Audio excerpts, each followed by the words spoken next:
सालों बाद हुआ बहुत बड़ा खुलासा। लालू यादव को फंसाने के लिए रची गई थी साजिश। चारा घोटाले में सबूत कैसे किए गए थे प्लांट पता चल गया। लालू की कामयाबी को देखकर कैसे अधिकारियों को खरीद लेती थी पार्टियां, सबूत देखकर राहुल और अखिलेश भी हो गए हैरान। बीजेपी और आरएसएस की बड़ी प्लानिंग। सीबीआई का वो अधिकारी जिसने चारा घोटाले की जांच की थी पूरी, वही निकला बीजेपी का एजेंट। घर पर बीजेपी और आरएसएस के नेताओं की लगी रहती है लाइन।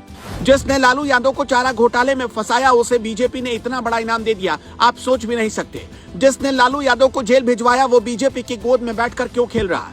जिसने तेजस्वी यादव के पिता के खिलाफ रची साजिश, वही अधिकारी बीजेपी का दुलारा कैसे बन गया और अपने घर पर भाजपा नेताओं को बुलाकर क्यों मीटिंग खेल रहा है। इतना सुनने के बाद आप भी समझ चुके होंगे कि तथाकथित चारा घोटाला सिर्फ एक बहाना था। क्या चारा घोटाला के बहाने लालू यादव के सियासी करियर को तबाह करने की प्लानिंग रची गई थी? आज हम आपको कुछ ऐसे सबूत दिखाएंगे जिसे देखकर आपका दिमाग भी चकरा जाएगा। कैसे नौकरशाहों ने बीजेपी और उनके नेताओं के साथ मिलकर लालू यादव को तबाह करने की पूरी प्लानिंग तैयार की। इसका भंडाफोड़ हो चुका है। चारा घोटाले में लालू यादव को फंसाने वाला अधिकारी कैसे भाजपा नेताओं के साथ अपने घर पर बैठकर प्लानिंग कर रहा है। वो अधिकारी कैसे बीजेपी की गोद में खेल रहा है। वो अधिकारी कैसे बीजेपी के भाड़े का टट्टू बनकर विरोधियों को परेशान करने की प्लानिंग रच रहा है। ये जानने से पहले आप इस वीडियो को इतना ज्यादा शेयर कर दीजिए कि लालू यादव को फंसाने वाला और उन पर झूठे आरोप लगाकर बीजेपी के पपेट की तरह काम करने वाले अधिकारी पूरी तरह से बेनकाब हो जाए। 26 साल पहले साल 1997 का दौर, जब बिहार की राजनीति में लालू यादव के आदेश के बगैर एक पत्ता भी नहीं हिलता था। लालू यादव के आगे बड़े बड़े अधिकारियों की गिरगी बंध जाती थी, उनकी नौकरशाही हवा हो जाती थी। सामाजिक न्याय के पुरोधा को फंसाने के लिए अमित खरे नाम के अधिकारी को उतारा गया जिसने चारा घोटाले का खुलासा किया।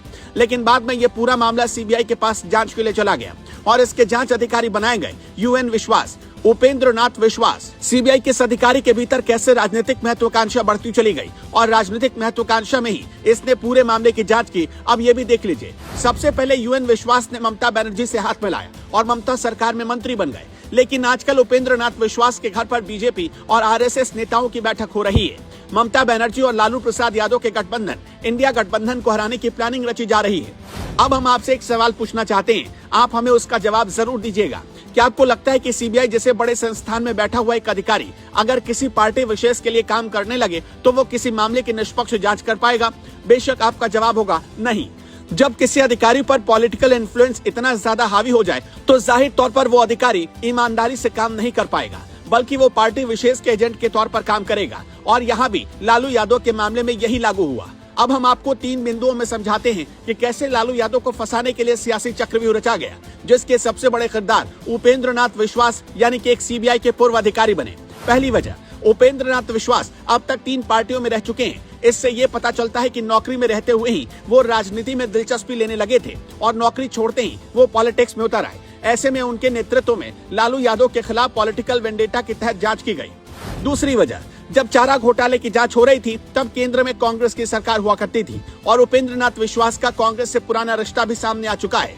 तीसरी वजह, चारा घोटाले की जांच कर चुके अधिकारी अमित खरे भी हमेशा बीजेपी की सरकारों में अव्वल पद हासिल करते रहे हैं, जिससे लोगों के मन में ये आशंका बनी रहती है कि कहानी में वो भी बीजेपी की तरफ झुके हुए हैं। हाल ही में वो रिटायर होने वाले थे, लेकिन मोदी सरकार ने उन्हें भी एक्सटेंशन दे दिया। वैसे आपको एक और बात बता देना चाहते हैं कि एक दौर था जब ममता बनर्जी और लालू प्रसाद यादव में भी नहीं बनती थी, लेकिन उस दौर में भी उपेंद्र नाथ विश्वास ममता बनर्जी की पार्टी में बड़े नेता हुआ करते थे और बंगाल में मंत्री भी। सूत्रों का दावा है कि कोलकाता में बीजेपी और आरएसएस की बहुत बड़ी बैठक हो रही है, जिसके कोऑर्डिनेशन की जिम्मेदारी सीबीआई के पूर्व अधिकारी और ममता बनर्जी सरकार में मंत्री रह चुके उपेंद्र नाथ विश्वास के हवाले किया गया।